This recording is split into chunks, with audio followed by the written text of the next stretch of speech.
in over 100 markets across the country, which makes us one of the biggest digital solution providers. You could call us one of the biggest digital marketing agencies in the country, as we take really unmatched technology, data, and resources, use those to help tens of thousands of local businesses execute digital strategies across the country. That said, that's really not what any of this is about today. It's not about local IQ. It's really about learning and understanding how to make your business thrive. And with that, so when you think of local IQ, and Jeremiah was just talking about newspapers, we're even bigger than that, right? We are a digital solution, right? So what we're looking for today is, this is not a sales pitch. We're not here to sell you something. We're not going to ask you for your business cards. What we want you to do is to engage with Tracy and talk about what the value is that you're bringing to the organization of your customers, right? So when you start to think about digital and you start to think about a customer journey, what is that journey and what does that journey represent? And today we want to start thinking about, where is your customer going? If we start thinking about right now, who is engaging with your businesses and how are they engaging? They're engaging through mobile, right? They're engaging through connected TVs, right? So we want to make sure that your business is, your customers, your business is ready. It's just like what we do as a consumer every day. We're consumers, we're looking at different pieces of content, we're reading, we're searching, we're surfing, we're socializing, right? So as we start to think about all of those things, as local IQ, we're a provider of everything. But today's event, or today's conversation, really is not about what we provide. It's about helping you learn and where you need to be. Because if you think about the consumer today is really smart. The consumer in 3 years is going to be amazingly smart. They're going to know exactly what they want, when they want it, how to buy it. Amazon's going to take over the world. You know, we just have to be prepared. So today, enjoy yourselves, have fun, and we'll start to look at ways together to grow your businesses. and with that, I'd like to introduce Tracy Oswald. She's the founder of Growthlab, and certainly happy to have you all here and to welcome her. Yes, thank you. Awesome. Thanks so much, guys. I don't need that one. I got this one. All right. Yeah. We don't need a big, horribly big picture of me. Welcome. How about this space? Is this not an incredible space? Who has been here before for an event? Yeah, a couple of you. We usually have these growth labs in like hotel ballrooms, like kind of regular, nice, but regular. And when I walked in this morning, I was like, oh my God, like this is pretty cool, right? So happy to be here. I want to just ground us in what we're here to do today. And Jeremiah said it really well.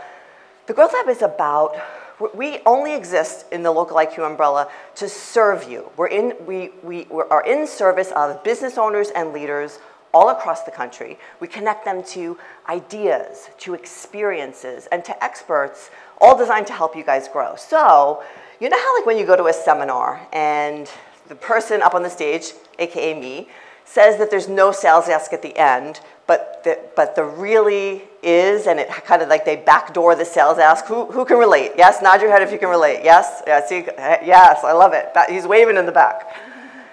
Here's my promise to you. We're not talking about products today that Local IQ sells. We're not talking about trying to sell you anything. All we are here to do today is to serve. How does that sound? Round of applause if you like that idea. Round of applause if you like that idea. Yes, all right, good, good. So we are in service of you. I want to also kind of get from you, because we like to understand why our people are coming to these events. I want to get from a couple of you, why did you come? Like, what were you expecting to get out of today? Yes? My name is Summer Francis, and I just started a local platform called Bergen in Color. Ooh. And so I just want to know more about Bergen County and who's marketing and what's what in this area. So when I saw this, I reposted it and decided to actually show up. I love it. Thank you. Let's give her a hand. That's awesome. Great, great. Thank you for coming. Who else? Yes, yes, ma'am. Christine Evron, president of the Tenafly Chamber, because businesses in Tenafly do not go beyond our borders for anything. Uh-oh. So I take notes. Bring it to them. That's what the chamber does. I love it. Hey, thank you. Let's give her a round of applause for sharing. Yeah. Let's get this party started. Yes, Scott, you had your hand up. Yeah, I just wanted to push back a little because I'm from Tenafly. He's calling you out. No, the reason I think is because I can't figure out what works in the social media world. Okay. The Wild West. Yeah. So I'm hoping to hear something that makes Okay, great. Thanks. Who else wants to? We have time for one more. Yes, right up front. I'm Jessica Bush. Yes. I own Tutor Doctor of North Jersey and Rockland. I am a colleague and friend of Rebecca's. I have no expectation. I'm here to learn because I'm very involved with everything, and I feel like we really, as business owners, need to be on the pulse of exactly what's new all the time. I love it. Yes. I love how you're thinking. Yes, you have to be on the pulse of what's happening now and what's going to happen, right? Because it's not enough to be at parity with where your customers are. You have to kind of get ahead of it, right? You have to kind of get ahead of get to where they're going before they even get there, so they can meet you there. So how are we doing on tech? I know we're having, what's that? We're doing okay. We're doing okay? That has 2 slides on it, doesn't it? It does. Yeah. We're going to just have to go. We're going to go with it. We're going with it, guys. Totally, yes. You got to do the stuff on the fly. So I want to ground us in also the agenda for today. So we are going to talk about, like I just said, the modern consumer, where they are and where they're going. We're going to talk about the importance of customer experience, how your customers, how your potential customers are experiencing your brand, your business, before they even do business with you, while they're doing business with you, and after, right? Because there's a lot of different components in there. And then we're going to have Neil, who I'm going to introduce in just a second, really bring it home with this concept that he developed around thinking like an app. You know, the app on our phones. Where do I have my phone here? We live in these things, right? And 90% of the time that we are on our phones, we're in an app. That's shocking, right? So there are things that apps do to make us sort of like addicted to them. And we're going to think about how businesses can adopt some of those principles to get your clients, like super glue your clients and get them addicted to working with you. Sound good so far? Yes? All right. I want to also let you know we're going to do lunch probably about 12:30. So we'll do the presentation. You guys will go grab lunch. We'll come back in here, and we'll eat and kind of have some takeaways and questions. And you have in front of you some worksheets. Do you want to just take those out for a minute? I just want to explain when those are going to come into play. So when Neil is up talking about thinking like an app, we've outlined this worksheet so that you can take notes and follow along. And all the studies show that when you listen to something, look at something, and write down things, you retain 79% more of the information. So writing down things is really important for you to remember. And on the back, if you flip it over on the back side, there's a scorecard. And you're going to have the opportunity to rank your own business when Neil's talking about the 12 strategies around Think Like an App. And what's going to be really important, and businesses do this, and I know I do this, whenever you take those online quizzes, like you give the answer that you want to be true, right? Like not that you really feel, I see smiles, yep, totally. You give the answer that you want to be true. And I challenge you to really give the answer that is true, so that at the end of the day, you're going to have a lot of information, but you'll see this, you know, this kind of squiggle line on your scorecard, and you'll be able to say, oh, here's some low-hanging fruit, here's some big opportunities for me that I can attack as soon as you get back to the office. Because our goal is to give you, for you to walk away with at least 2 or 3 nuggets that you can, as soon as you get back to your office, implement. Cool? All right, great. The next thing I want to do, we did this at the Westchester, who of Local IQ, who was at the Westchester event last week? Right? We had a client at the end of the Westchester event say, why don't you connect everyone here on LinkedIn? Who uses the LinkedIn app? Yeah? So everybody, right? So I want to do it at the front because I think it's really valuable and I don't want to forget. So if you take out your phone, which I know is weird that a presenter is telling you to take out your phone, right? Some of you already have it out, which is awesome. Turn that off. And when you open the app, on the lower left-hand side are the little people, the connections. Click that. And at the top, do you see Find Nearby? And it says off. Yep. Turn it on. Okay, do you want to try again? And once you guys turn it on, everyone in the room that also has it on is going to show up as available connection. So everyone can connect. And that's a big part of what we do. Local IQ Growthlab is about connection first. So take a second and connect with each other. I love that energy. Very strange. You can connect with me and Neil too. We would be super happy to do that. Yeah.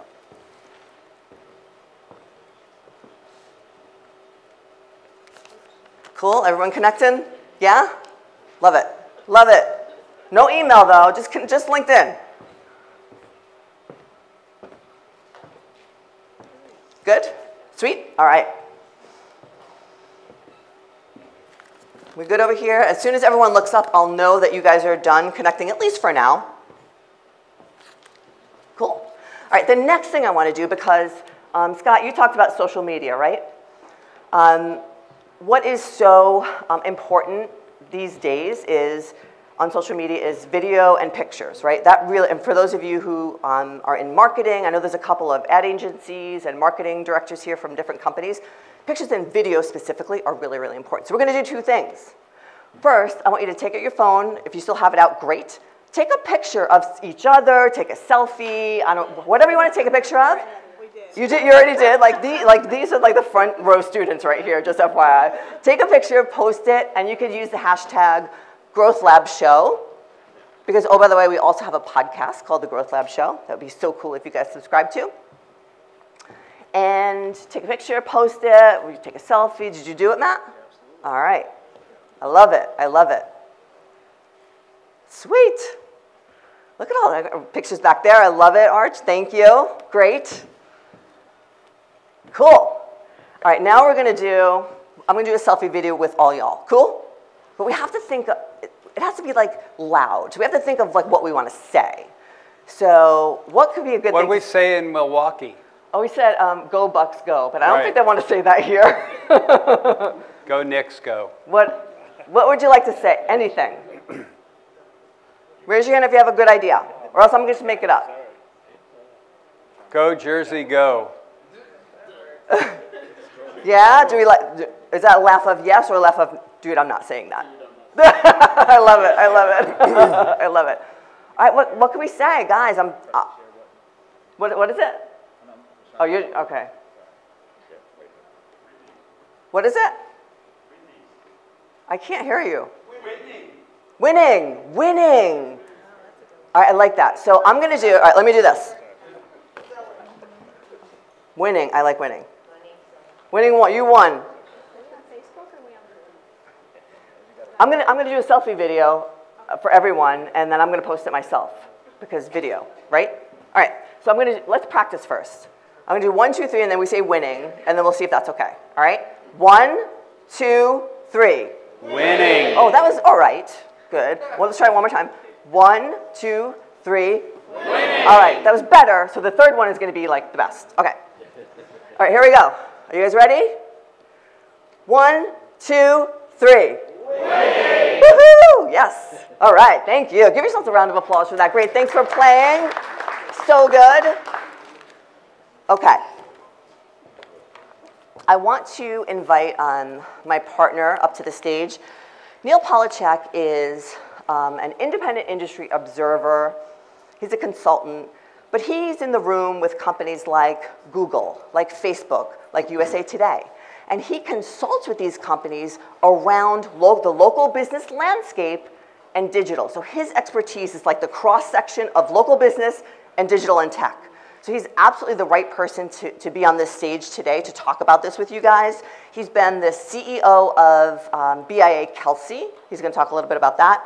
The president of the Kelsey Group, and he literally speaks all over the world to audiences big and small about this thing that he's been kind of working on his whole life and really trying to solve in real time how local businesses can better connect with their customers. So let's give a really, really warm welcome to Neil Polachek. Thank you, Tracy. I don't know what we're going to do about these slides. We're just going to go with it. We're just going to go with it. I don't even know if they'll move if I do this. Oh, they there did. You go. Look okay. at that. So we'll do our best. We'll be patient. My background, I used to run the Kelsey Group over here. That's this slide. I think if I do it, it goes, let's see. What does it do? Okay, the Kelsey Group. That's the most bizarre thing I've ever seen up there. Well, you'll bear with me. The Kelsey Group was a company in Princeton, New Jersey. I know some folks are from out there. Michael over here is from that area. I worked on the West Coast. I've been in the Yellow Page business a long time ago. I sold Yellow Pages. One of the great 9 months of my career was selling Yellow Pages because I learned how small businesses actually did their stuff. You're laughing or smiling about that? Were you in the Yellow Page business? Not, but it was a long time ago. It was a long time. Who knows what Yellow Pages are? Some people still know what Yellow Pages are. That was a great business. It was a great business for everybody involved because it was so straightforward. Today, it's a much more complicated world that everybody has to deal with. Usually, I ask business owners if they would like to go back 20 years when you bought an ad in the newspaper, you bought an ad in the Yellow Pages, and that was just about it. That was your whole marketing campaign. It worked pretty well. Phones rang, everything was pretty good. We've changed, though, over the years, and now we're in this world of technology. We're in this world. Now it's all gone. Oh, we have some people back there. So I'll give you a quick story. I was doing, as Tracy said, I do these presentations, and I was doing a presentation for a board of directors at a meeting at a company, and we couldn't get we had the same challenge. We couldn't get the presentation on the screen, so I had 12 board of directors looking at my laptop for an hour and a half, and they were pretty good about it. I then wanted to go throw the laptop in the, I think I was up in Montreal. There's a river there. I wanted to toss my laptop into that river. I didn't do that. I don't know if I was going to, there are 3 people back here trying to, and we ran through this. It's not like we didn't prepare this. We ran through the entire deck. So, let's see, where should we go here? What kinds of businesses are out here? Shout out the kinds of businesses you operate. Just raise your hand. Marketing business? Back there? A what? Natural juice bar. Yes, ma'am. Construction? Commercial real estate. Commercial real estate? Eyelash extension. Yes, sir? Construction and building. Construction. So, yep. Promotional products. Promotional, and back there? Hospitality. Everybody's a different business, runs a different kind of business here, but the common thread is, yes, ma'am? Your government. Well, what we have to say today actually applies there too. What's interesting is I've done this presentation in a lot of places, and in El Paso, Texas, earlier this year, the woman who ran the district attorney's office showed up, and after the event, she said, wow, well, we're getting closer. Now hit play up there. Up right there. See if that works. Oh my goodness. Yes. Woo! Well done, guys. Thank you.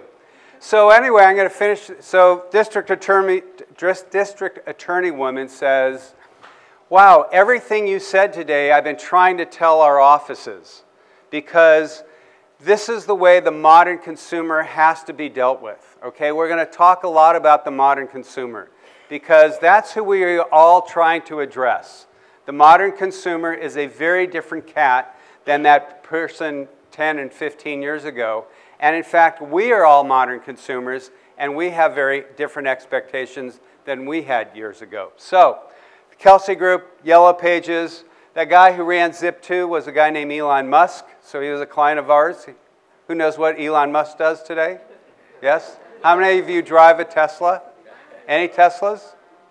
See, now if we had this conversation in the Bay Area, there'd be a few hands, okay? But what's new is old, okay? The modern consumer in 1950, this is what that modern consumer looked like. Remember that? Does anybody remember those days? Post-World War II, economy was, growing like leaps and bounds. Well, we have a new modern consumer today, okay? That new modern consumer, they virtually do everything on this device or a device like this. And it's anytime, anywhere, any device, any product, any service, anytime, from any room and any place in their house. Sometimes they're driving, sometimes they're watching television. This modern consumer has a totally different set of expectations, and those expectations are being set by the apps that they use. And we'll get into that a little bit more in a few minutes. So who knows what social proof means in today's marketing world? You're a marketer, right? Don't ask me. Okay. Anybody want to offer up what social proof is? How about ratings and reviews? Have we heard of ratings and reviews? Okay. So that's social proof, but it's not a new concept. It's not a new concept. In 1857, this gentleman who was trying to build a dictionary back then went out to the public and said, would you help me build this dictionary, okay? So it was really the first of user-generated content. We all think that user-generated content maybe started with Yelp or that's sort of like that, but it really started, you know, over a century ago when this guy was trying to build this dictionary. He sent a word out to everybody outside there and said, share me your information, help me build this. So we live in this user-generated content world, and that really has given the consumer or the buyer tremendous power in the marketplace. These consumers, these modern consumers, they're super intent rich, okay? They want to schedule, they want to understand, they want to learn, they want to buy. It's a very me, I kind of world. And that's what they're driving. And this guy at Google, it's hard to read, but you know, intent-rich moments. Everything is an intent-rich moment. I want to share, I want to buy, I want to reserve, I want to do all these things. And that's what we all face as business owners today. How do we address and how do we deal with that, you know, awfully impatient, wants to see everything, wants to know everything consumer out there today? So we'll talk a lot more about that. I want to share with you one quick video. Enjoy this. A new tourist destination in Auburn Hills, Michigan is showing visitors the difficulties life held for Americans in the past. Blockbuster Video aims to transport visitors to a time before the internet. It's an historically authentic recreation of a video store, a specialty shop where customers exchanged money for the short-term use of videos in an archaic system called renting. The tour is amazing. It's like stepping into a time machine. It's hard to believe that people live this way. A historical research team spent 3 years making sure every last detail was accurate, from the signs used to promote the store's merchandise to the costumes worn by the store's employees, historical performers who make history come alive for tour groups twice an hour. My character is based on an actual Blockbuster employee named Jerome, who worked there from May of 1999 to June 2000. My main responsibilities are to man the cash register and to put the movies from the return slot back onto the shelves. I am a Blockbuster customer named Kathy. 2 times a week, I travel 6 miles to rent and return videos. Oh, look, we're in the comedy section. What's so poignant about this time is the uncertainty. When you get to the Blockbuster, are they going to have your video? Did someone else rent it? Is there going to be a line? Are the alarms going to sound when you walk out the front door? It was very difficult for the people that lived during this era. Actors say their job is to create a historically authentic experience. Yes, we have it, but our only copy is currently checked out. After the organized tour, visitors are allowed to move around the store, exploring the so-called living museum. It's really amazing that people had to go through so much just to get a movie. Blockbuster joins a growing number of historical tourism sites, including Buffalo, New York's recreation of Virgin Records Music Store and Iowa City's Borders Bookstore Museum. Who is a Blockbuster customer? Who's a Netflix customer? Okay? Blockbuster owned the market. They owned it outright. We were all customers. What they didn't do is they did close their doors in 2013, except for one. Does anybody know where that one store is? Everybody says this. Everybody says Alaska. It is not in Alaska. Anybody else want to guess? It is in Oregon. Who said Oregon? Yeah, it's in Bend, Oregon. They closed their doors. They really failed to evolve. They didn't see the big picture. They owned the business, though. They owned it. We saw everybody's hand went up. And, you know, that's symptomatic of a lot of companies in a lot of spaces that think, oh, well, we can just keep doing what we've been doing. Our business model works. We don't have to evolve. We don't have to change. and then all of a sudden they're out of business. Netflix figured out that if they sent us the video, we wouldn't have to take it back. Netflix figured out that we could send it back at our leisure and not get penalized for not getting it back there. That's how Blockbuster made most of their money, was penalizing people for being late. Okay? That's a bad consumer experience, and they died because of that. So I would argue that the buyer has tremendous power in the marketplace today. 20 years ago, suppliers had the power. Today, the buyers have the power. That's our consumer. That's the modern consumer. And why do they have the power? Because, you know, a company like Netflix didn't kill Blockbuster. Blockbuster killed itself, okay? They weren't transparent. They weren't easy to do business with. Apple did not kill the record business. The record business didn't evolve. They made us buy an album to get one song. Bad model. And Amazon is not challenging retailers on their own. They're just figuring out all the ways to make it easier for us to do stuff. So all these things are what the modern consumer is depending on, okay? And we as business owners have to be fully aware of the challenges that this modern consumer world has for us, okay? You know, bad customer experience is a failure today. If you don't connect with your consumer today, it's a bad experience. I'll talk a little bit later about 3 words that I want you to keep in mind throughout the rest of the day. And I actually want you to go home and think about these. Immediacy, transparency, and authenticity. I would argue that if you are not thinking about those 3 terms as it relates to how you engage with your customers going forward, you will be missing the boat. You might be able to survive if you sort of operate on 2 of those, but if you only operate on 1, I would argue you're going to have really big challenges going forward. And ideally, you want to operate on all 3. Immediacy, transparency, and authenticity. Those are the key drivers of business success today. A better story than Blockbuster is embedded in this conversation.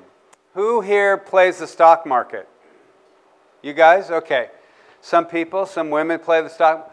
Which of these stocks would you have bought in 2011 and think you would get the best return on? Apple? Amazon? What's that? Everything except Domino's. But of course, the data suggests otherwise, because the best one after 5 years was Domino's.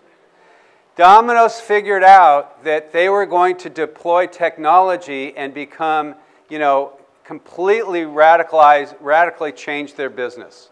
Okay? They went from, you know, people calling them up and people going into their stores to realizing that they were in a new era.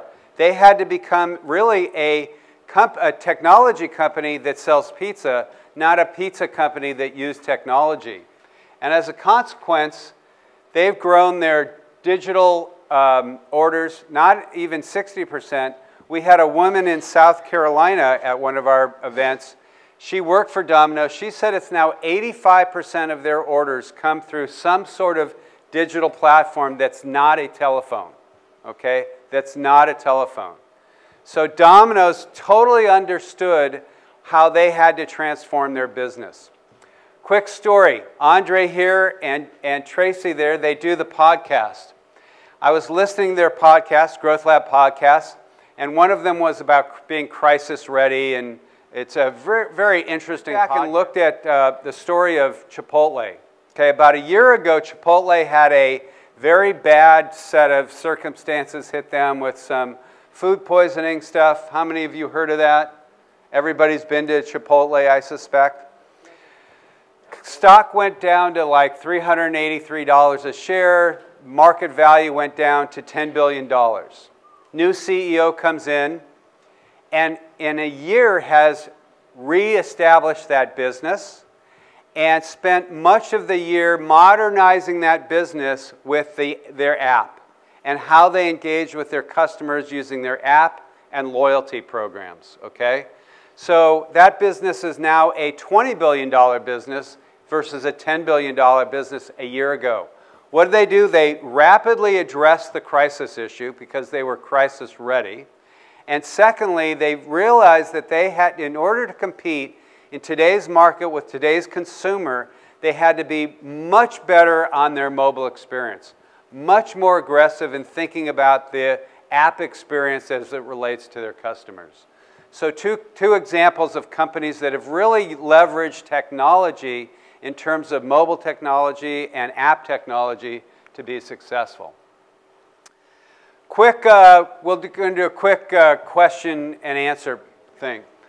We want to understand how many of you are modern consumers yourselves, because a lot of business owners say, well, that doesn't relate to my business, or that doesn't relate to the people I serve. We would argue everybody's a modern consumer. So, quick Q&A. Are you an Amazon Prime member? Show of hands. Just want to say that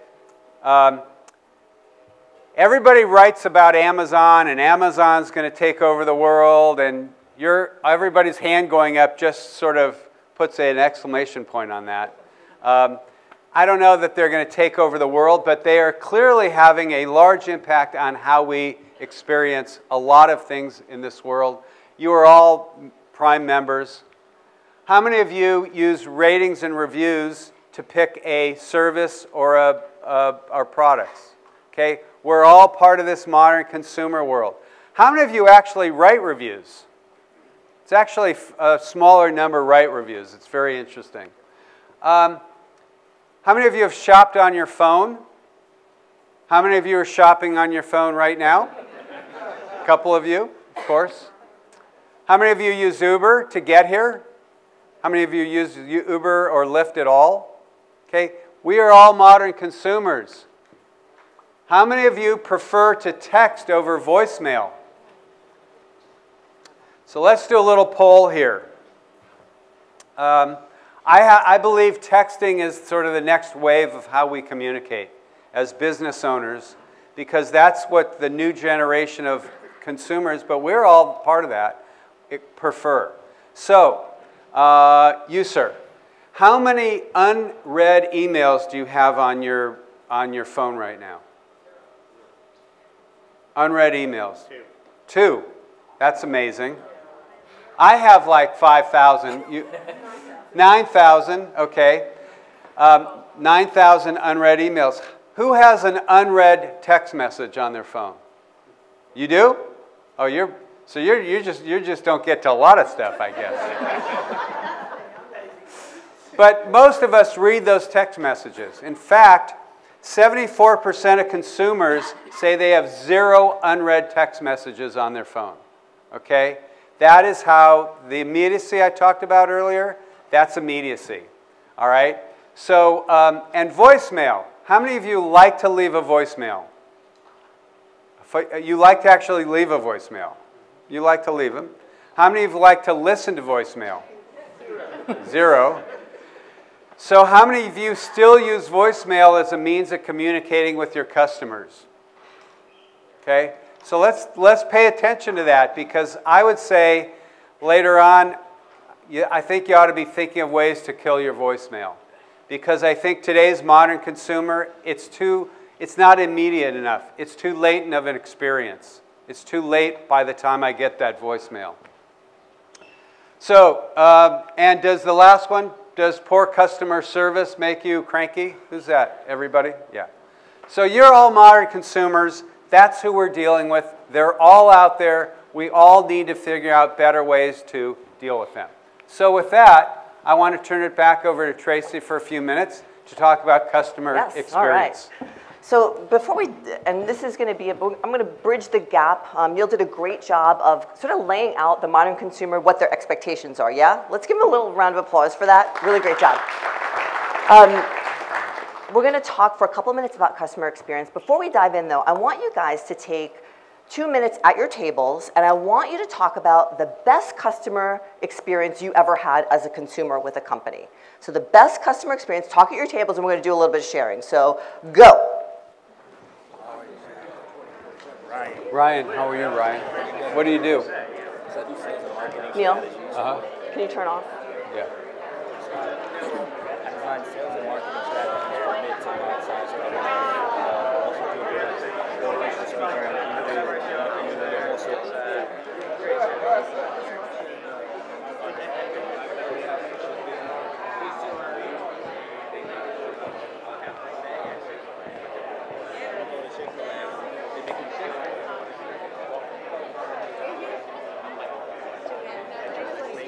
How are we doing? Good?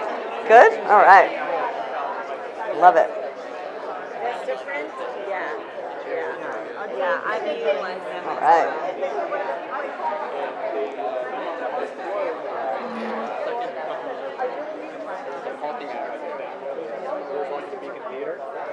And then we went to the parking lot. That's been, that's phenomenal. In terms of like the business model, I think it's the best.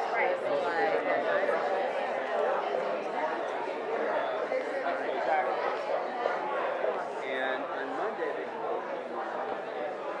Okay. All right, let's come back together. Let's come back together, and I want to hear some really, really, really great examples that people want to share about their customer experience. All right, so how about at this table here, this second table? Who can share? Great customer experience. I talked about JetBlue and how one time my flight got canceled, and they could tell I was upset, so then they gave me a first-class seat on the next flight. Wow, that's in the airline industry. That's pretty amazing. So I'm super curious. So she talked JetBlue. Her flight was canceled. Let's come together, guys. Her flight was canceled, and they gave her a free first-class ticket because she was upset, right? And like, when does that ever happen when you fly? Like, never, right? How did that make you feel? It made me feel like that I was kind of happy that my flight was canceled. Yeah. Their recovery was really good because they kind of made it a better experience than I would have had probably. Wow. That's amazing. And you're, yeah, exactly. Yes, right. So you felt kind of happy and maybe a little special, right? Yeah. Awesome. All right. How about the back table, back there, all the way in the back? Who can share? Best customer experience. So, like, I'm a media planner and buyer. Okay. And, so, like, I work with many outlets, and, like, the best ones are those who go out of their way to build relationships Yeah. with the agency, like, you know, that they, you know, like, host events, and also, like, make a point to meet with me in person. Yeah. I think, like, you know, when someone, like, takes time to meet with me in person, I think that is Huge. a really great customer. Yeah. Yeah. So yes. So taking the time to forge that relationship, right, and meet you as a human being. Yeah. How did that make you feel when they do that? It feels great. Yeah. And, like, I'm definitely more motivated to do business with them. Sure. Absolutely. Great. Who else? Who else can share? Yes. Yes, ma'am. Hi, lately I had my iPhone broken, so I called my insurance. They sent me overnight. The first replacement didn't work. The second one didn't work. So I said, look, I use my iPhone for business. I'm not able to work, and I cannot spend more time dealing with you. So they couldn't assure me that the next one will work. Right. They overnight the check for the full amount. Wow. That's pretty amazing. Yeah. How did that make you feel? Fine, because they took more than me. You know, I put the accent and did my business. Yeah. This is my mobile office. I think they understood that. Yeah. They didn't even hesitate. And they said, I'm not even going to go to my supervisor to approve this. Right. So they overnighted, problem with your phone, they overnighted you a check and you were back in business. To go to Apple, buy a new one. Yeah. How did that make you feel? Fine, absolutely. Good, really good, right? That I was paying for 2 years, insurance. Yeah. And I got what I needed when I needed it. Yeah. Absolutely. And there's the thread that I want to weave through all of those stories is the feeling, right? You felt special in the back, so you felt connected and seen as a human, right? Which made you feel really good. And maybe you felt valued as a customer, right? So I want you to, as we go through this next part, I want you to think beyond what the actual interaction you have with your clients are, but how they might be feeling on the other end based on how you show up. So, this is one of my favorite quotes by Seth Godin. By the way, Andre and I, like Neil said, we host the Growthlab podcast, and we've had a lot of like pretty famous people on. We haven't had Seth Godin on. So does anyone in this room know Seth? Because I'm determined to have him. You do? Right? Okay, we'll talk after this. All right, sweet, awesome, great. But this is one of my favorite quotes. So if you're doing what everyone else is doing, if you're inside the band of common, then it's not an approach that will move you forward. So I'm curious, what word specifically sticks out to you guys in this quote? Common. See, and everyone said it at the same time. And what does that word common, what can we extrapolate from that word common in business? When something is common, it becomes average, what? Fungible. Say it again, I'm sorry. Fungible. You can buy it anywhere. Yes, and what's that word? Commodity, thank you, yes, Ryan, thanks Ryan. The services become commoditized, the products become commoditized. And what happens when a product or a service becomes commoditized because it's the same as everything else? Yes, sir? Depending on price alone, absolutely. The only way you can trade is in price. And what happens when you can only trade in price? You lose. You lose, and the price goes, right? Does it ever go up? No, it goes down, absolutely. So I would like you to think about, there are 3 specific ways that your client interacts with you, 3 specific stages of the client experience. So before people even become your clients, the journey to your business, what are the different ways, and we've got a lot of different businesses in the room, and I love that, what are the different ways that potential customers might interact with you before you even know that they want to do business with you? Shout it out, yes? They go to your website, perfect. What else? Social media, yes. In the back? Free consultation, sure. What else? Google reviews, love it. And over here, this side. How else might they interact with you before they're even your customer? Telephone. They could call you? Sure, absolutely. You got it. Yes, sir. Meet at a bar. What's that? Meet at a bar. I like, yeah, okay, yes, I want to be your customer. You can take me out to the bar. When they journey through your business, so they decide to do business with you, that you really impress them, what are the touch points in your specific businesses that they kind of have to go through? And I want you to think about that. What do they have to do? What are the touch points? They need to make the initial contact. Make the initial contact. They need to reach out to you. Yes. What else? Inquiry. Yes. What's that? Go to your website. Do they have to pay you? Right? The payment, and some people have product-based businesses where they might pay in store. Some of you have online businesses where they might have to check out in a shopping cart, right? These are all different ways that clients can interact with you through your business. What else happens, or what else can potentially happen while they're becoming your customer in that process? They receive a proposal. So they get a proposal, I love it, yes? You learn, sure, absolutely. Yes, sir? Refer you business. What's that? They could refer you business, right? Absolutely. And what about after the sale is made and you're the relationship's not over, but you're done with that specific purchase? What are ways that they're still going to interact with you that you might or might not know about? Referral, yes. What else? Reviews? Love it. Yes, thank you. What else? Yes, sir. Keeping in touch to see how things are going. So follow-up calls? Yeah, sure. I saw another hand back here. Okay, good. Great minds think alike. Absolutely. And attached, and there's so many more, and we could be here for hours talking about them, but attached to each one of these touch points or interactions is an emotion that your client is feeling about their experience with you. And I think we get so caught up in the tactical execution of how we do business with people that we forget sometimes that they're really people with feelings and emotions, and how can we show up in a really, really much better way.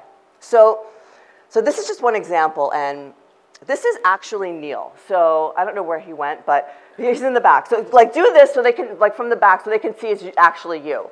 He is see, that's him, right? Like, look, yeah, absolutely. He's an avid golfer. He golfs every time we go. Like, he went yesterday. Where'd you go? To the... I didn't golf. I went out to the tournament in Bethpage, yeah, on Long Island. He loves to golf, avid golfer. But Neil has a tendency to overswing. Who knows what an overswing in golf means? Yes, yes. What does it mean, sir? Ball goes that way. Yeah, and what happens when you overswing? How can you hurt yourself? Say it again? Overextension. hip, right? You can hurt your hip, you can hurt your back, your arm. There's a lot of different ways you can hurt yourself. So this, true story, this happened to Neil.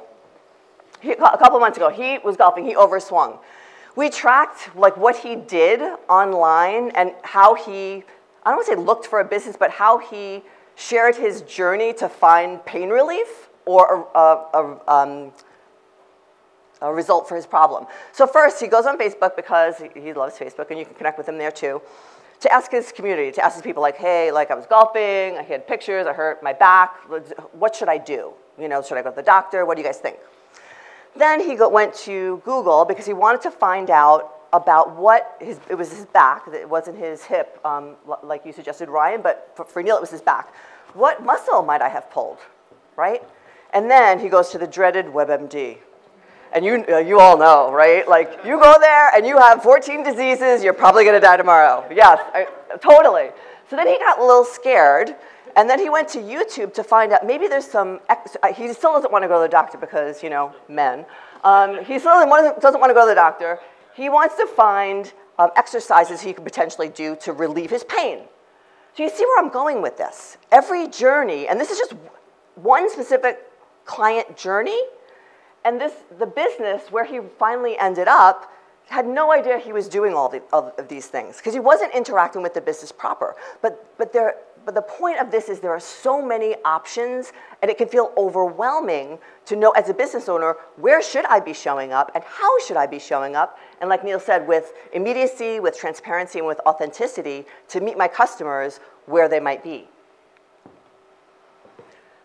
Look, all the data says that by 2020, which sounds far away, but guys, 2020 is next year, right? That sounds crazy. 86% of consumers will be willing to pay more for a better experience. Who is that true for right now? Are you willing to pay more for a better experience? Yeah, a lot of us, absolutely. We vote with our pockets because we want it now. We want to feel human. We want to feel special. We want to feel connected. And we're willing to use our pockets to vote. Also, consequently, and we've double-checked these numbers, it is the same number, 86% of companies that are working to improve their customer experience see an uptick in revenue. It comes back to them in their bottom line. So there's absolute value, and I want you to think about when I'm going to invite Neil to bring us home up here in a minute, but I want you to think about the goals you have set for your business, let's say for 2019. Whether you think about revenue growth, whether you think about your margins, and all businesses are different, let's just say on average in the room, everyone set a goal of 10% growth in whatever that means for you for 2019. I would argue that if you do nothing and stay the same and don't evolve, not only are you not going to reach your 10%, but because the consumer is evolving so quickly, and if you do nothing, you're gonna not hit the goals that you wanna hit because things are moving very quickly. And I offer you that if you take just a few of the things, the strategies that Neil's going to talk about here in a minute, just a few of them, and go back to your offices and stores and implement them, that you can see growth. Instead of just hitting your number, you can see absolute elevated growth. So with that, Neil, would you like to come up here and take us home? Absolutely. All right. Yes, absolutely. All right. So, who feels like we live in the app world? Who's on a phone right now in an app, perhaps? We're running our lives through these apps. We could debate the social benefits of that in another session, because that's a whole nother topic. But this is where we're living our lives, in these apps. In fact, I found this, and I don't know if you can see it, but you can bucket all your apps into you only live once, envy, greed, fear, all these things, right? All these emotions that we play on. I mean, these are all the kinds of apps that are out there. Some of you can see it from back there. You know, it's gluttony, it's greed, it's wrath, it's all sorts of things, right? I mean, I don't have mine organized that way. I don't know if any of you have your organized that way, but it's a pretty neat graphic of kind of the essence of how much of our lives are being driven by and how much we're experiencing through the app. So I want to go back to these three words again because I want you to keep thinking about this in terms of what can you do in your business to deliver a greater sense of immediacy, a greater sense of transparency, or a greater sense of authenticity to your customers? Because I view that these are the three things that underlie the whole app world. Really good apps are able to do this really well. Okay? Really good businesses are able to do this really well. How quickly do we respond to our customers? How transparently do we respond to those customers? And how authentically do we respond? Companies large and small get this and get that they have to evolve their business practices to be in line with this. Okay? So, you first have to be found. You have to be found, and increasingly you now have to be found in printed stuff. You know, you have to have a sign if people come to your business that's clean and looks good. But digitally you have to be found as well. How many of you know Google My Business and have updated your information there? If you don't know what that is, go figure that out. There's some people here who I'm sure could help you. But you go to Google My Business and you make sure things like your hours are right. Who likes to go to a business where we've looked them up on Google or in some digital platform, the hour says it's open at 10, we get there, they're not open till 11. That's a bad experience. That's a failure. Someone's nodding back there. That's happened to you at least once. It's probably happened to all of us. So make sure that your stuff is right in Google My Business. And increasingly, we're going to be in voice search too coming up. Anybody have a Google Home or an Alexa? A couple of you. Do you use it? Do you use it? Do you ask? What do you ask it for? The weather? Alexa to play my music mostly.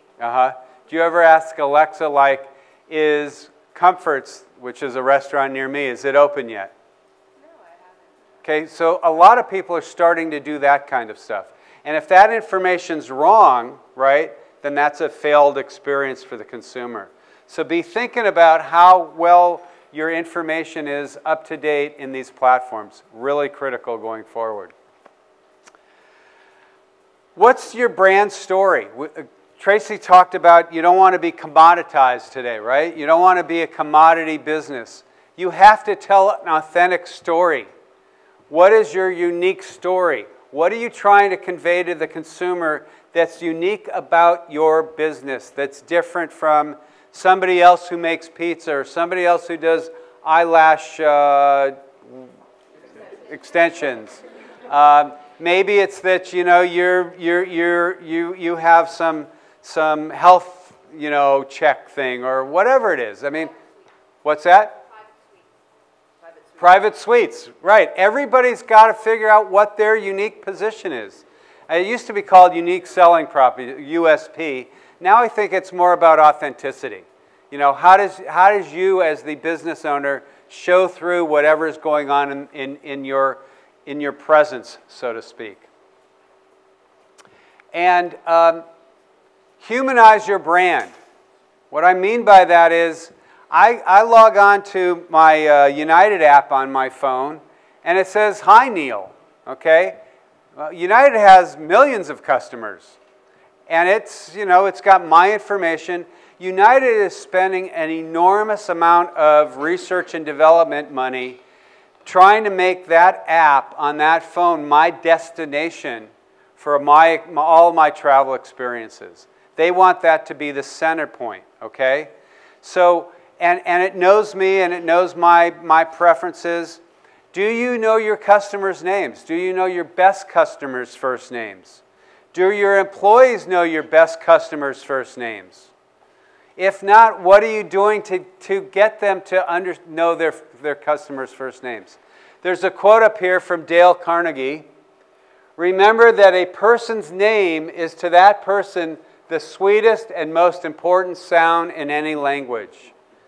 You know, calling Tracy by her name or me by my name or Ryan by his name or Andre by his name, whoever we talk to, that is a very important distinguisher in the marketplace. You know, just being XYZ in a business is not a personal experience. It's not an experience we can latch onto. So what are you doing, and what are you doing to collect their information? I saw some research recently that businesses like yours, a lot of businesses are capturing people's name, address, phone number, what have you, still on paper, okay? On paper or Post-its. So let's go back to that crisis-ready stuff. Let's say that all of your information is on paper and something hits your business you got to manage that crisis. You've got to somehow reach out to your customers. If everything is on a piece of paper and you want to send a message out to your customers saying, oh, that didn't happen, or what you heard about that was not true, what are you going to do? Now put it all into some computer? What are you doing to capture that information? Particularly phone numbers, mobile phone numbers, so you can start texting customers and engaging with them that way. So humanize your business. Make sure you know your customers' names. Make sure you have a record of your customers so that at any moment you can connect with them on the social platforms, be it LinkedIn or Facebook, right? Make sure you're capturing as much of that as you can.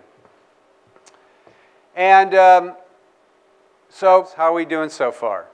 Okay? Okay? Yeah, okay, that's better. Scorecard, yes. Ryan, would you stand up and show the scorecard that's on the back there? Yes, hold it up high. So that scorecard is your mechanism for figuring out how you're doing against these 12 steps. And it's purely self-exam. No one's going to take you don't turn them in at the end. These are for you. These are for you to go back and think, how am I doing against that element? How am I doing in terms of my business of knowing my customers' names? Have I done anything with Google My Business? I'd argue, 10 years ago, maybe Yelp was sort of the be-all, end-all of where reviews were going to sit in the world. I would argue that Google and Google Maps is now where most of us are going.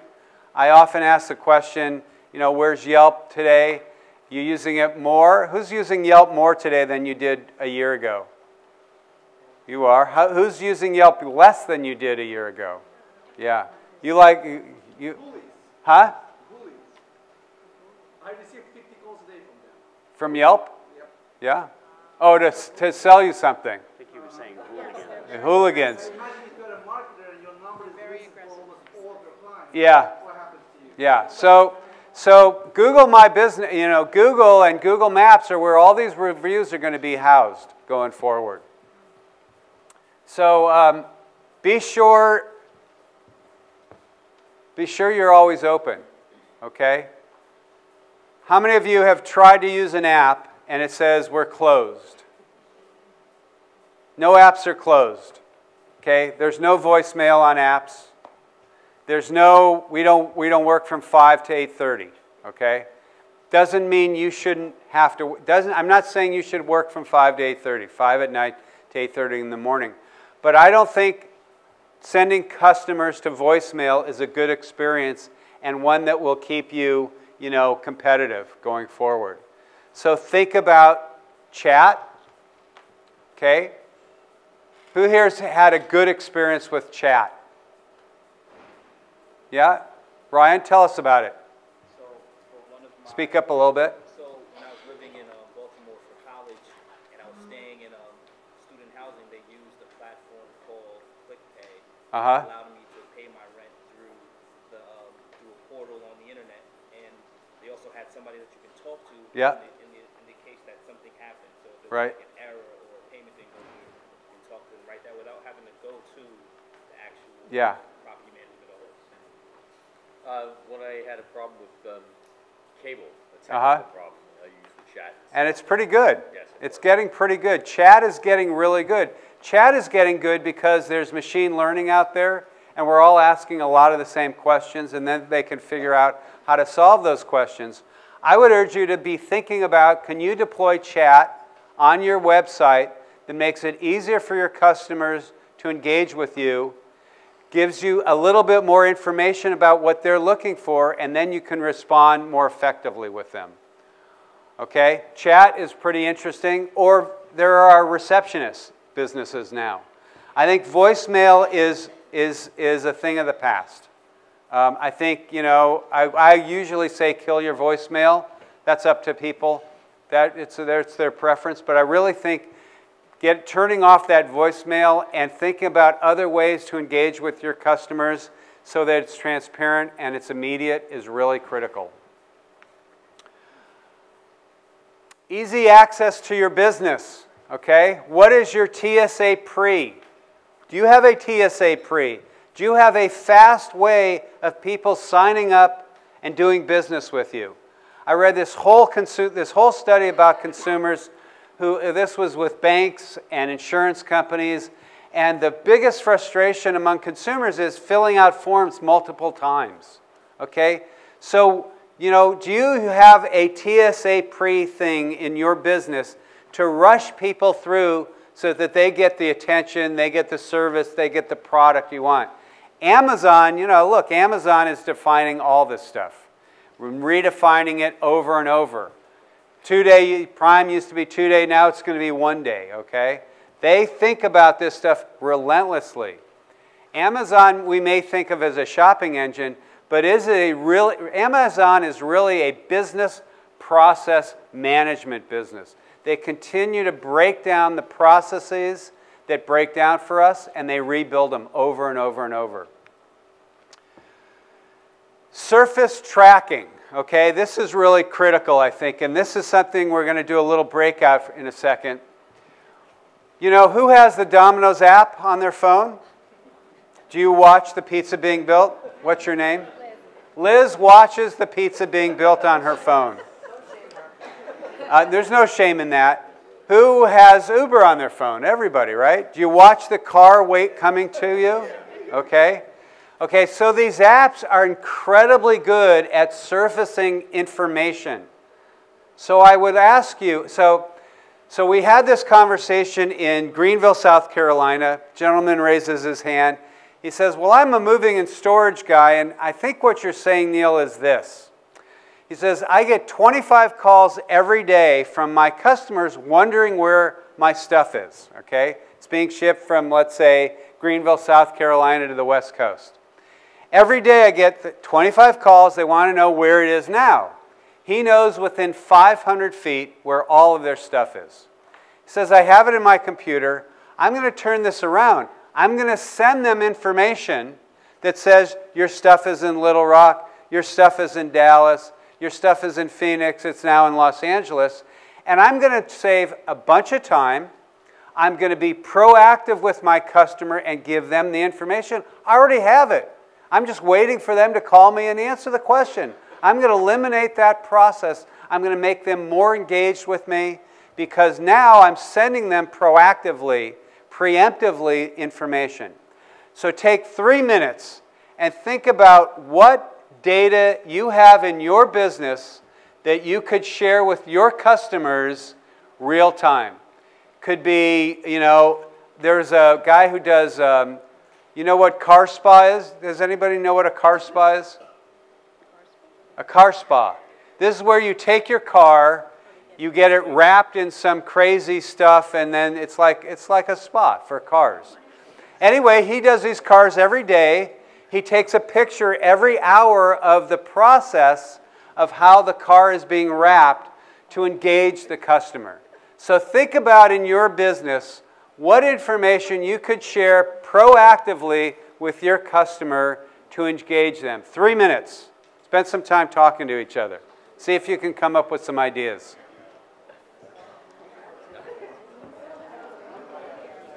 How are you doing? I'm doing really good. You have time. I do? Yeah. Okay. I think they're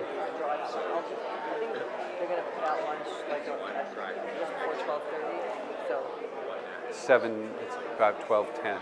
yeah. Take a video of people talking.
I'm going to go out there. What's this?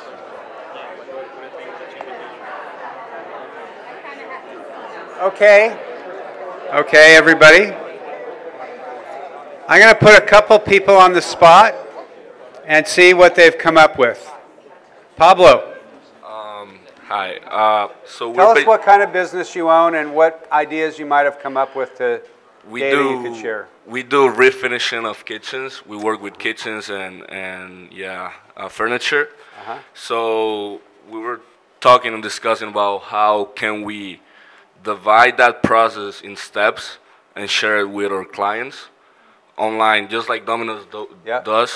You know, I think it's a good idea being able to connect with the client, know how the process is going, and create a better communication between the client and the business. So when we were in, that was Naples, I think, right, Tracy? We had a gentleman who ran a window covering business, custom window covering, and he knows exactly where everything is. Material came in, it's in production, it's in QA, it's in post-production.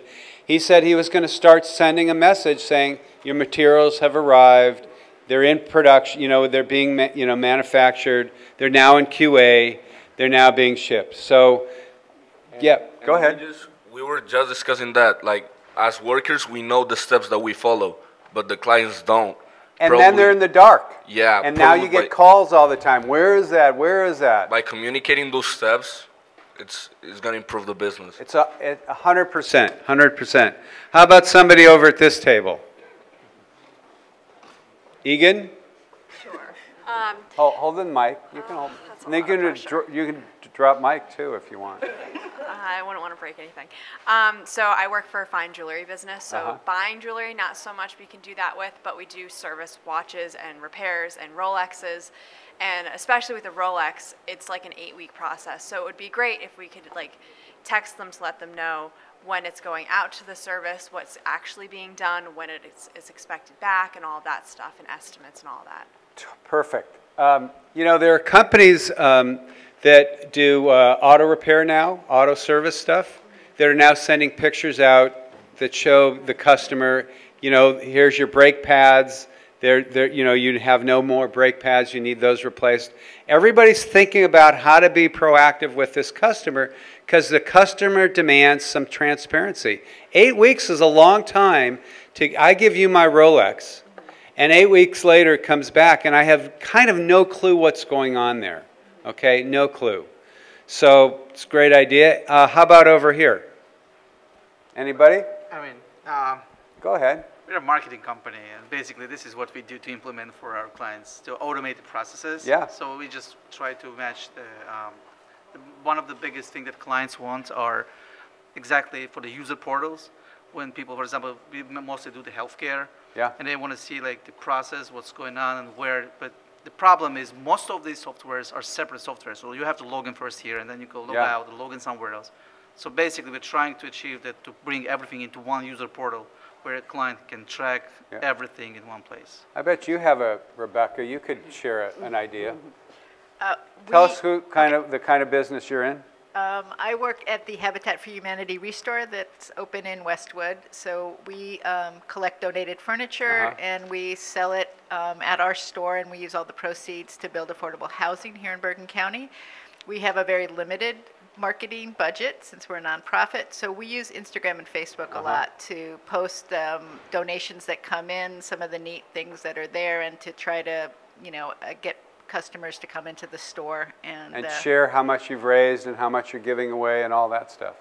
Well, right now the store itself has yet to be profitable, so we are working really hard to turn that corner. We had some sunken costs when we've only been open a year and a half, but the money that will be raised there goes to building affordable housing. We have two units for seniors and 2 units for veterans that are being built right now in Washington Township.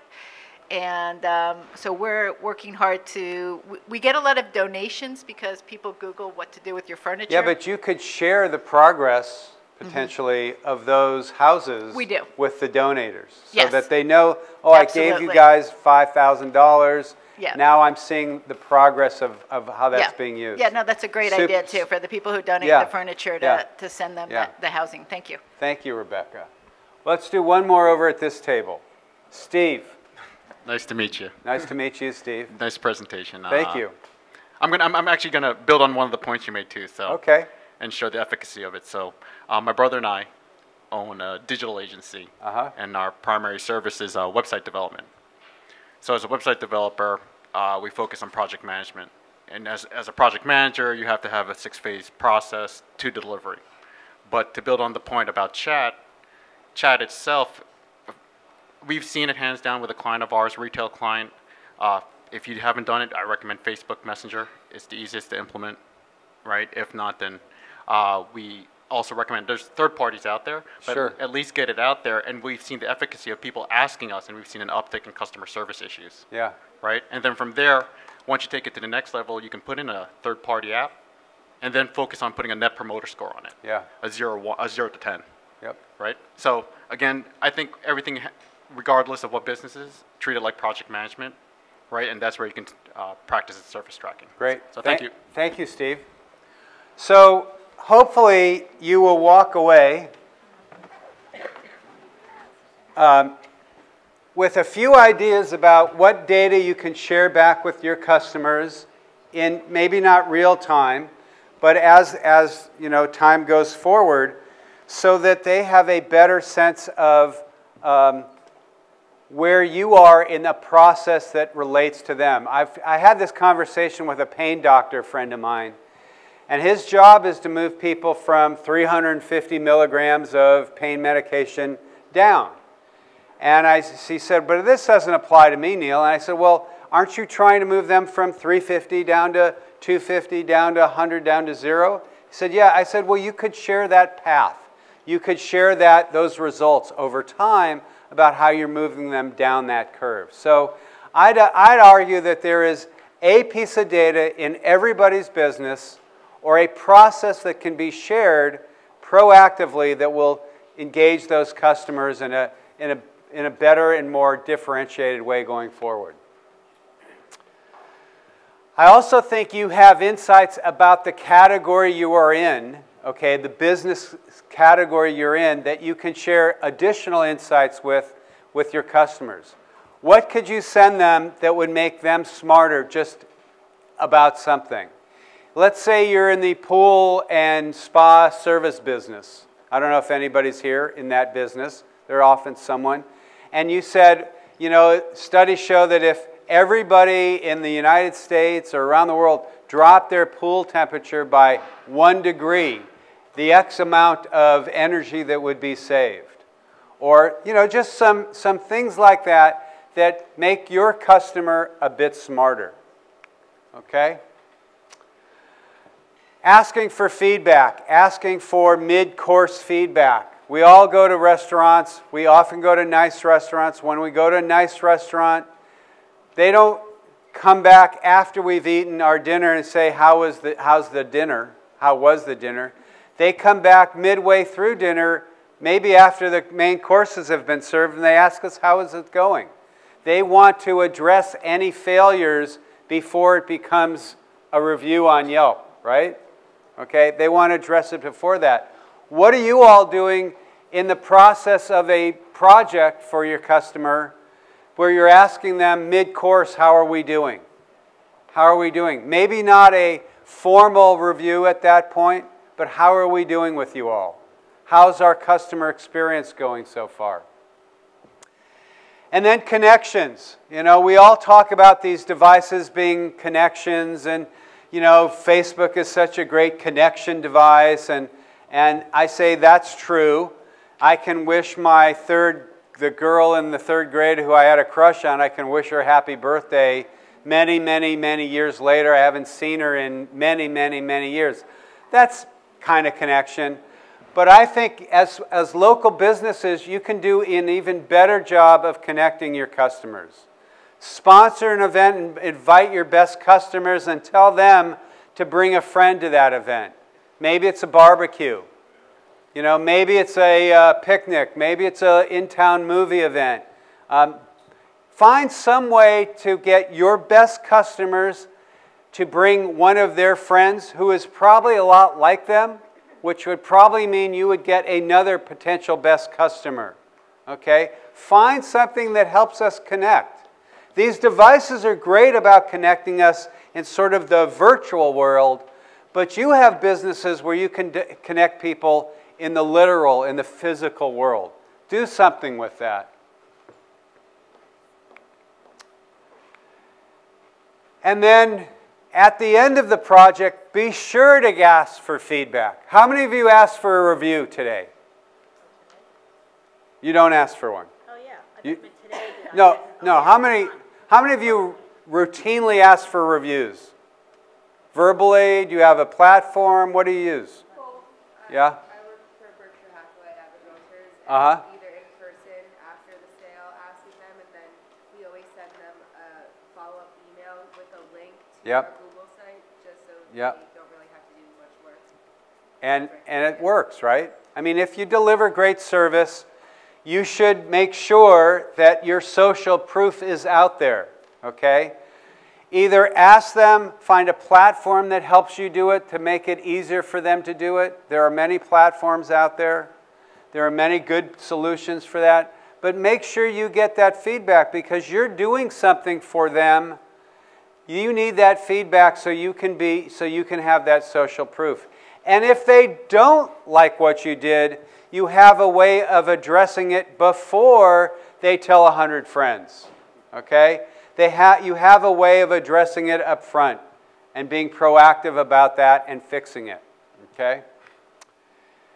And then reaffirm that brand promise that you made earlier on their journey to your business by reinforcing it at the back end after they've done a project with you or after they've bought something from you, or after you've done a service for them. Make sure to remind them why they picked you. You know, private suites, right?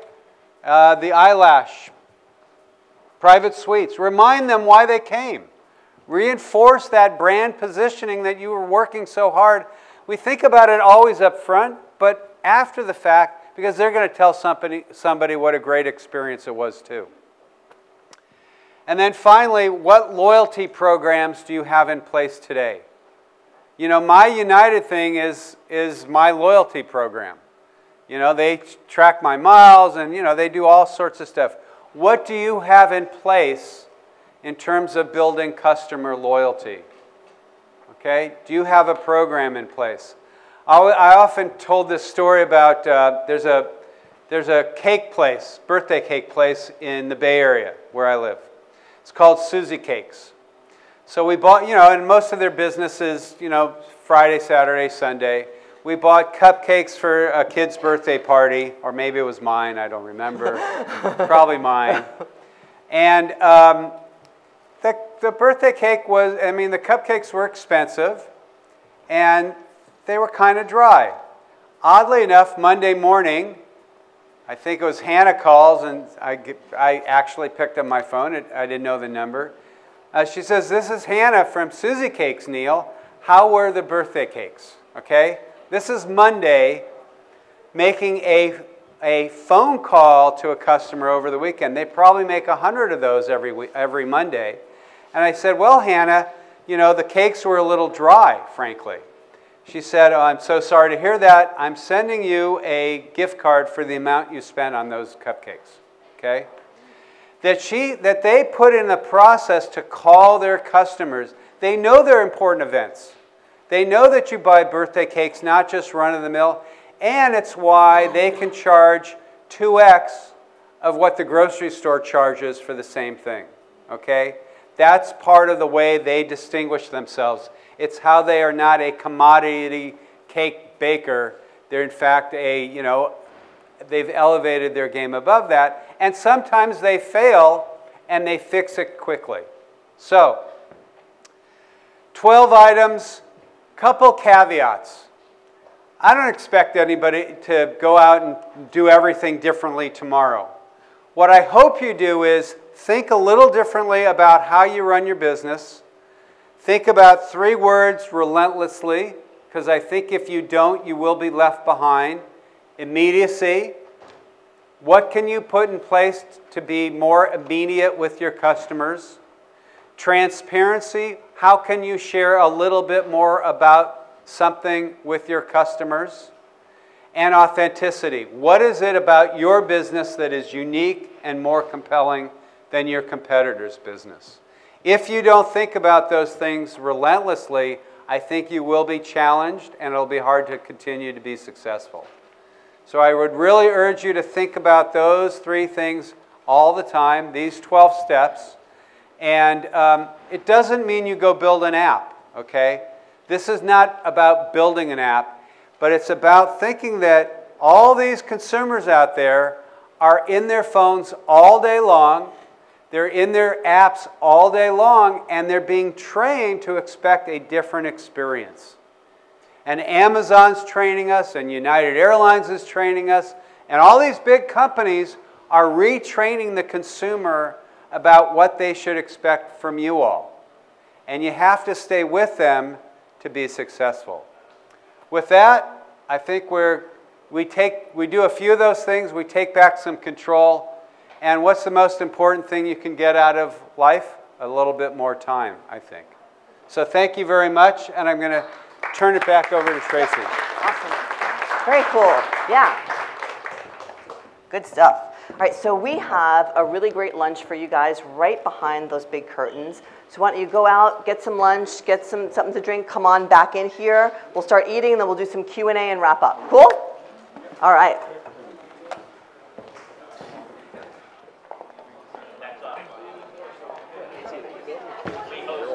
Okay. All right, everybody. So we got some food, yeah? How's the food? Good? Yes? Good? Good food? All right, good food. I love it. I love the enthusiasm, yes. How did people do with the scorecard? You got yours filled out. I love it. Pretty well. Yeah, great, great. Any items you can improve on? Being found.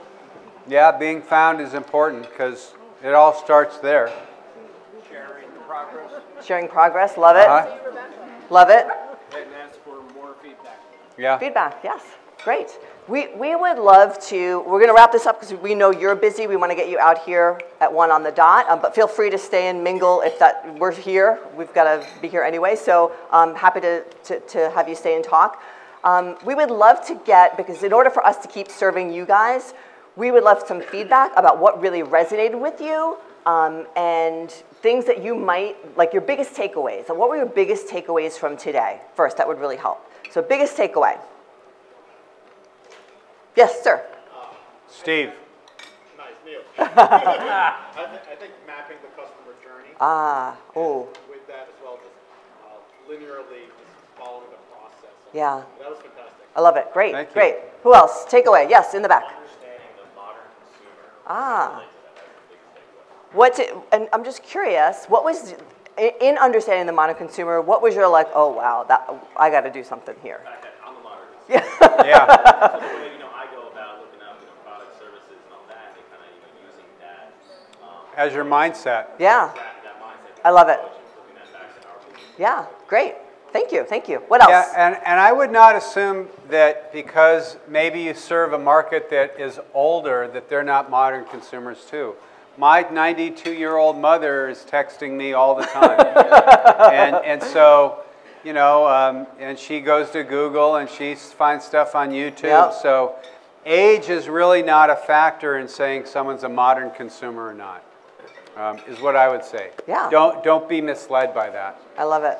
Yes, sir. Can I challenge you on a point? Sure. Yeah. All right. So your point about voicemail going away, kill it, crush it, go to text and email, doesn't work for me. I'll tell you why. We find that people, first of all, don't write text and emails well, and people don't read them well. People will gloss over and get the absolute wrong message from what you wrote.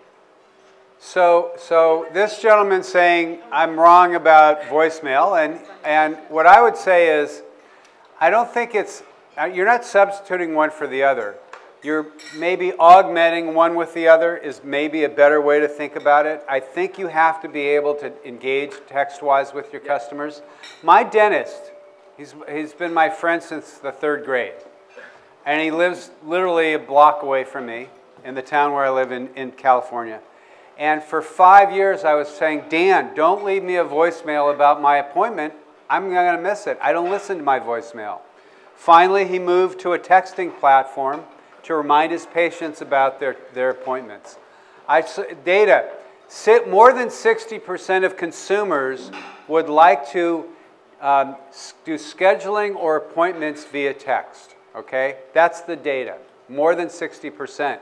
And yet more than 60% of businesses just like yours do not have have not implemented a texting mechanism for appointments and scheduling. So there's a disconnect, okay?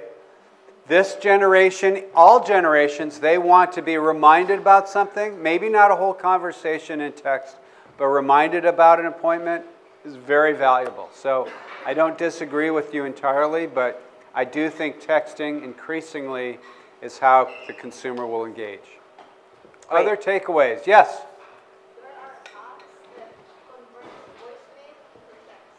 Yes, there are apps that convert voicemail to text, right? Absolutely. Yeah. Yep. Yes?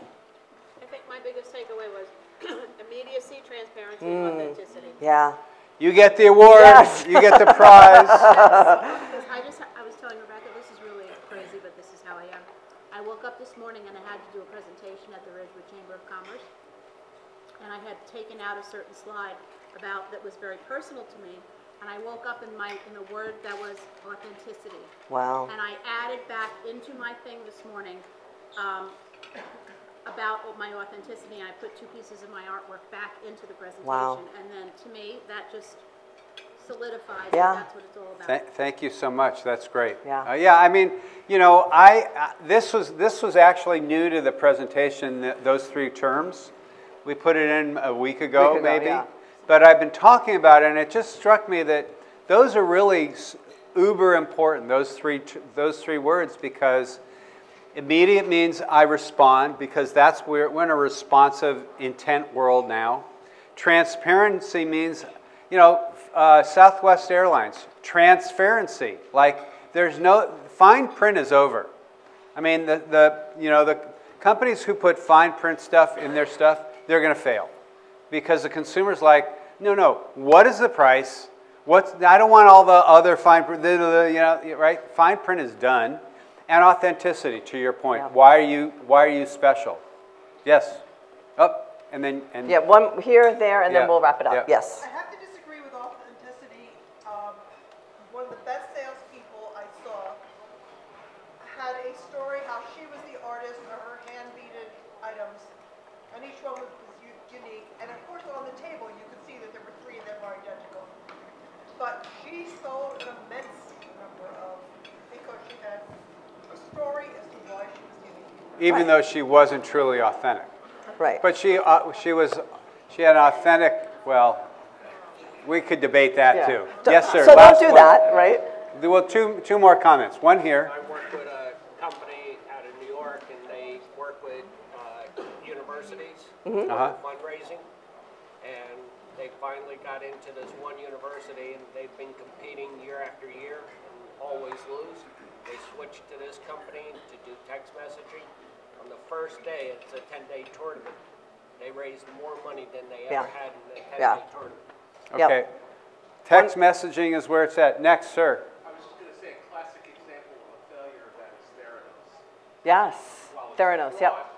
Authenticity, transparency, it's a classic failure. I love it. Even though they had a technology that was disruptive. That's a great point. All right, one more, and then we will wrap it up. Yeah, surface tracking is great, especially if your customer's waiting for something. Okay, yeah. So you want to eliminate their anxiety and so forth. However, designing a brand new business, the question comes up about how much do you contact them and how much do you keep a prospect appraised?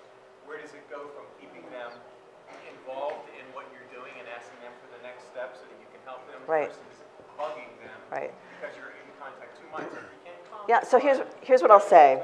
Yeah, here's what I'll say, and being in the technology field and data and advertising for a lot of years, you have to let the data dictate. And what I mean by that is you have to try things. And and I have the chills right now because I was thinking about this morning. As humans, we are so afraid to try something For fear of what? Failure, right? What else are we afraid of? Rejection. Yep, people are going to laugh. People are going to think we're idiots. Like we all experience this. So what I will offer you, and everyone in here, is go home and try something. Try something where there's little risk, or try something where there's big risk. Do what's comfortable for you, but try, collect the data, make a decision. With that data and the decision you make, try something else. Raise the bar. Look at the data and make the decision.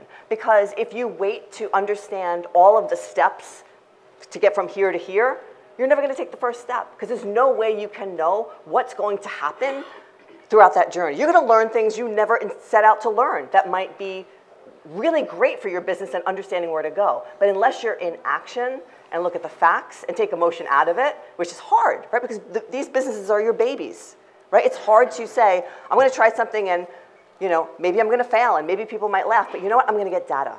And the data is going to tell me what to do next. So I think that's what I offer you is just try. It's okay. It's okay if it doesn't work. You'll know what to do next, right? In other words, keep communicating with them until they The other thing I was going to say is absolutely. ask them. Yeah, ask them. Am I over-communicating or under-communicating? Yeah. I mean, you can ask them. Right. They'll tell you. I mean, they like to be transparent. The consumer is very transparent. Yeah. Post pictures, post reviews, post stuff, you know, generations before would never post out there publicly. So ask them. I mean, it doesn't hurt to ask a question like that. Yeah, thanks for that question. That's a really great question. So two things before we wrap up. One is we wouldn't be doing our job if we didn't send you all a survey. So in about 48 hours' time, you will get a survey about your experience here.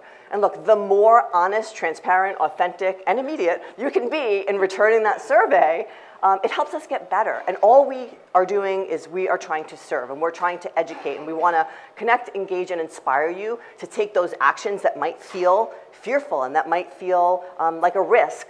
We want to keep coming back to do this with y'all. So if there are ways that we can get better, please tell us. We don't have any ego around this. We want to serve you. So if there's maybe you want to see a different topic next time, maybe you want to see something else, tell us. We'll build it for you, and we'll come back and we'll engage more. Cool? Yes? All right. The next thing I want to say is just want to thank you from the bottom of our hearts. Because your time is valuable, and that you chose to spend a couple hours of it with us means everything to us, and I mean that from my human heart. We're all in this together. We're all going to figure it out. We're all doing the best we can, and it's okay. And if we keep supporting each other like this in our communities and our businesses, locally and across the country, that's how we all win. So I would like to add one thing. One more thing, yeah. Thank you for your patience in our technological challenges. Technology. So we were vulnerable up there. Totally, yes. Jeremiah and want to come back a couple other people helped us out. So cool. We'll turn it back over to Jeremiah and say thank you again. Yes.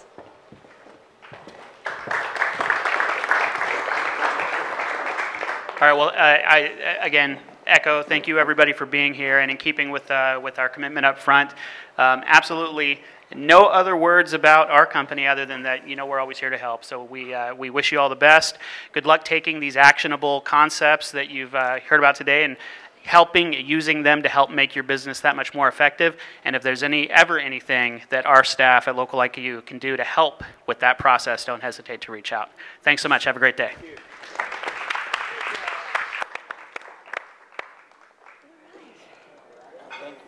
Thank you. Thanks, Ryan. Thanks for coming. You're still on.